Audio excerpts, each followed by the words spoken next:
नमस्कार दोस्तों। आशा करता हूं कि आप सब लोग स्वस्थ होंगे, खुश होंगे। दोस्तों, जैसा कि एक न्यूज़ अभी अभी आई है लगभग 1-2 घंटे पहले कि अब यह लगभग सिद्ध हो गया है कि जो वर्ग 3 का पेपर है MPTET प्राथमिक शिक्षक पात्रता परीक्षा का जो पेपर था वो आउट किया गया है। आउट किया गया अर्थात उसे किसी दूसरे व्यक्ति ने सॉल्व किया है, जो कि सरासर फर्जीवाड़ा का ही सबूत है। और उस उम्मीदवार का जो रोल नंबर भी अब क्लियर हो चुका है कि किस व्यक्ति का ये रोल नंबर था। और उसमें जैसे कि आप सबको पता है कि व्यापम ने जो जैमर आदि लगा के रखे थे ताकि हम मोबाइल आदि पर कुछ भी यहाँ से वहाँ ट्रांसफ़र नहीं कर सकें, तो नो डाउट आपने जैमर लगाया, सब कुछ लगाया, उसके बाद भी इतनी बड़ी गड़बड़ी हो गई। जैसे कि जो दैनिक भास्कर की जो वेबसाइट है वो बता रही है कि पहले सेंटर के सर्वर से एक कंप्यूटर को कनेक्ट किया गया और फिर उस कंप्यूटर से एनी डेस्क मोड पर ले जाके उसका जो रिमोट था किसी अन्य व्यक्ति को दे दिया गया और वहाँ पर मतलब कहीं दूर बैठ के दूसरा व्यक्ति जो पेपर था वो सॉल्व कर रहा था। तो है तो ये प्योर फर्जीवाड़ा। अब जैसे कि मैंने आपको थंबनेल में भी लिखा कि भले ही मेरे 116 अंक थे, लेकिन मैं भी सरकार से करबद्ध निवेदन करूंगा, विनम्र अपील करूंगा कि ये तो सिर्फ एक व्यक्ति पकड़ा गया है, लेकिन अब कितने लोगों ने ऐसा किया है, कितने लोग इस फर्जीवाड़ा में शामिल हैं, या तो आप उन सब का पता लगाएं और उन सबको सख्त से सख्त सजा दें। ना कि सिर्फ इतना हो कि उस एक व्यक्ति के ऊपर सारी की सारी गाज गिरा के और लीपा पोती कर दी जाए। तो सरकार से एक उम्मीदवार होने के नाते, एक आम नागरिक होने के नाते भी मैं विनम्र अपील करूंगा कि आप इस मामले की तह तक जाएं और जो भी व्यक्ति इसके लिए दोषी हो उन सबको कड़ी से कड़ी सजा दी जाए। और अगर क्या है, वैसे तो देखो एक चोर पकड़ा गया है, लेकिन लिंक कितने लोगों की है अभी तक कुछ पता नहीं। तो जैसे कि सभी के सभी भाई बहन भी ये चाहते हैं कि इस एग्ज़ाम को कैंसिल करवा के दोबारा एग्ज़ाम लिया जाए। और हालांकि फिर सरकार के ऊपर भी ये दबाव रहेगा कि इतनी बड़ी संख्या में लगभग जो 10-11 लाख कैंडिडेट थे उन सभी की पुनः परीक्षा करवाया जाना आसान काम तो है नहीं, बिल्कुल आसान काम नहीं है। लेकिन जो PEB पर बार बार उंगलियां उठी हैं उन सबको दुरुस्त करने का भी तो एक मौका है, क्योंकि जो हर मुसीबत होती है, हर बुराई होती है, वो भी कहीं ना कहीं एक अवसर तो लेके आती है। क्योंकि जो लोग दबाव में, जैसे रहता है ना, कुछ लोग दबाव में और बिखर जाते हैं तो कुछ दबाव में निखर जाते हैं। तो PEB के पास अपनी जो छवि है उसको निखारने का अवसर है। और मैं तो अपने इस छोटे से YouTube चैनल के माध्यम से और इस वीडियो के माध्यम से PEB के अधिकारियों से भी विनम्र अपील करता हूं कि आप पूरा का पूरा पता लगाकर दोषियों को सख्त से सख्त सजा दें, उन्हें जेल भेजें। और आप जो ऑनलाइन परीक्षा आपने शुरू करवाई थी इसको वापस ऑफलाइन मोड में ले जाएं, ताकि पेपर एक ही दिन हो, कोई नॉर्मलाइजेशन का झंझट ही ना हो और वहाँ भी पूरा का पूरा ध्यान रखा जाए। जैसे मुझे अच्छी तरह याद है कि 2010-11 वाला जो वर्ग 3 का पेपर था तहसील लेवल तक भी गया था, मतलब ब्लॉक लेवल तक भी परीक्षा केंद्र बनाए गए थे, लेकिन परीक्षा एक दिन में आयोजित करवाई गई थी। तो आप ऐसा इंतजाम करें कि पेपर एक ही दिन हो जाए, चाहे आपको छोटे छोटे कस्बों में ही सेंटर क्यों ना बनाना पड़े। वहाँ भी आप ध्यान रखें कि कोई भी बेईमानी या फर्जीवाड़ा ना हो। तब आप देखेंगे कि इसमें पारदर्शिता भी आएगी और जो व्यापम का जो खोया हुआ भरोसा है वो भी जनता में वापस आएगा।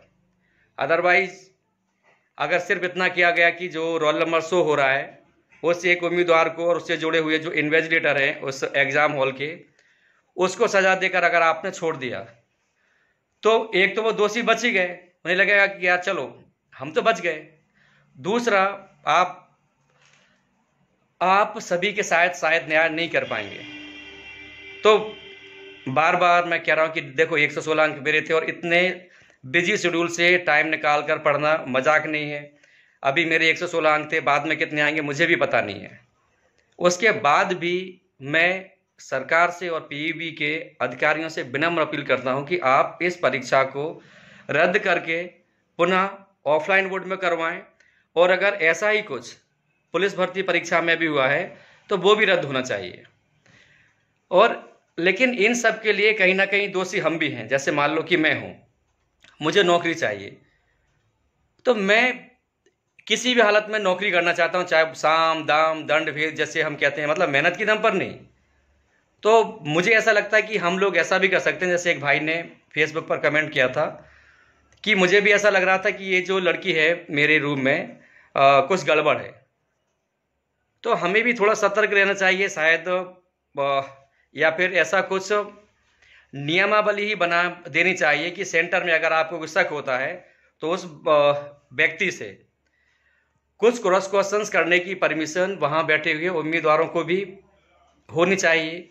और फिर उस हॉल का एक छोटा सा शपथ पत्र उन भाई बहनों को भी देना चाहिए जितने उस एग्जाम हॉल में उपस्थित थे, कि हाँ, इस एग्जाम हॉल में कहीं कोई भी संदिग्ध काम नहीं हुआ है। हालांकि मुझे पता है कि इसमें भी बहुत सारी गड़बड़ हो सकती है। कैसे? बहुत सारे लोगों को सिर्फ पेपर रद्द करवाने का ही मकसद हो तो फर्जी कैंडिडेट बन के बैठें और बाद में फिर सिर्फ ये बोले कि नहीं यहाँ पर गड़बड़ हुई है। ऐसा भी हो सकता है। और मेरे पास जितनी बुद्धि है वो मैं अपनी सलाह दे रहा हूँ। तो सरकार को भी जो ऑफलाइन का मॉडल है वापस लाना चाहिए, क्योंकि वही एक ऐसा तरीका है जिसमें पेपर एक दिन हो सकता है। एक दिन के लिए तो सख्ती बरती जा सकती है ना, 3-4 घंटे के लिए। तो एक दिन के लिए सख्ती बरतना ज़्यादा आसान है, बजाय 40-50 दिन आप सख्ती बरतते रहें। क्योंकि 40-50 दिन में संभवतः पॉसिबल यही होता है कि कहीं ना कहीं कोई लूप होल मिल ही जाता है लोगों को। तो आप सरकार भी चाहती है कि उनकी जो छवि है उस पर कोई दाग ना लगे, पीईबी भी यही चाहती है कि उस पर कोई दाग ना लगे, और उम्मीदवार जो परीक्षार्थी हैं वो भी यही चाहते हैं कि ऑफलाइन मोड में पेपर हो। तो फिर दिक्कत कहाँ है? तो सरकार से बारंबार निवेदन करूंगा कि आप जो एग्ज़ाम है ये री एग्ज़ाम करवाएं और इसे आप ऑफलाइन मोड में करवाएं, ताकि सारे भाई बहन अपनी मेहनत के दम पर, ईमानदारी के दम पर ये जो प्राथमिक शिक्षक का जो पवित्र और ज़रूरी स्थान है उसे पा सकें। और इसके अलावा एक भाई ने और कमेंट किया था, तो मैं सरकार से भी निवेदन करूंगा कि आप वर्ग 3 के जो पद हैं वो अधिक से अधिक पदों पर भर्ती करें। जैसे कि आपने बोला कि 11,500 पद जनजाति विभाग के हैं और 5,000 पद डीपीआई के। जब 91,000 पद खाली हैं तो फिर इतने कम पदों पर भर्ती क्यों? तो सरकार से भी मैं बारंबार अनुरोध करूंगा कि आप प्राथमिक शिक्षक के अधिक से अधिक पदों पर भर्ती करें, क्योंकि प्राथमिक लेवल पर अगर बच्चे का बेस अच्छा हो गया तो आप यकीन मानिए फिर ना तो उसे कभी मिडिल के लेवल पर कोई परेशानी होनी है, ना हाई स्कूल के लेवल पर कोई परेशानी होनी है, और ना हायर सेकेंडरी या कॉलेज के स्तर पर कोई परेशानी होनी है। तो जो प्राथमिक शिक्षक का पद है, जो लोग बोलते हैं कि छोटे बच्चों को पढ़ाने में क्या लगता है, उन सबसे मेरी विनम्र अपील है कि साथियों, छोटे बच्चों को पढ़ाना सबसे टेढ़ी खीर होता है। और इसीलिए जितने भी विकसित देश हैं, चाहे वो अमेरिका हो, चाहे जर्मनी हो, चाहे जापान हो, प्राथमिक शिक्षक की सैलरी सबसे ज़्यादा होती है, क्योंकि उन्हें पता है कि अगर आधार ही मजबूत होगा तो नींव तो अपने आप मजबूत होगी। लेकिन हमारे यहाँ बिल्कुल उल्टा है। प्राथमिक शिक्षक की जो वेतन है वो सबसे कम रखी जाती है, प्रोफेसर्स की सैलरी सबसे ज़्यादा रखी जाती है। जब अच्छे बच्चे निकले ही नहीं तो फिर वो अच्छे कॉलेज के बच्चे कहाँ से बन जाएंगे, अच्छे पीएचडी करने वाले कहाँ से बन जाएंगे। तो अपने इस छोटे से वीडियो के माध्यम से मैं सरकार से फिर से विनम्र अपील करना चाहूँगा कि प्राथमिक शिक्षक के पद आप पूरे भरें। और जैसे कि हर 1 किलोमीटर में पहले था प्राथमिक स्कूल, तो अभी भी उसे रहने दें। आप सीएम राइज स्कूल ला रहे हैं, बहुत अच्छी बात है, उसमें कोई आपत्ति नहीं है। लेकिन मुझे तो ये समझ में नहीं आता कि जो लोग अपने घर के पास वाले स्कूल में अपने बच्चे को नहीं भेज पा रहे थे, क्या वो अपने गांव से 15 किलोमीटर दूर स्थित स्कूल में अपने बच्चे को भेज पाएंगे या नहीं, या फिर जो सरकार का जो पैसा और श्रम है वो बर्बाद हो जाएगा। तो दोस्तों, अगर आपको मेरा ये प्रयास पसंद आए तो प्लीज़ आप मेरे इस चैनल को सब्सक्राइब कीजिए, अपने अधिक से अधिक दोस्तों के साथ शेयर कीजिए, क्योंकि मैं अपने इस चैनल पर पढ़ाई से संबंधित और सरकारी नौकरी से संबंधित, कैरियर से संबंधित और मोटिवेशनल वीडियोस लाता रहता हूं। तो आशा करता हूं कि आपको मेरा ये वीडियो पसंद आया होगा। आप लोग खूब कामयाब हों, इसी दुआ के साथ। जय हिंद, जय भारत, खुश रहिए।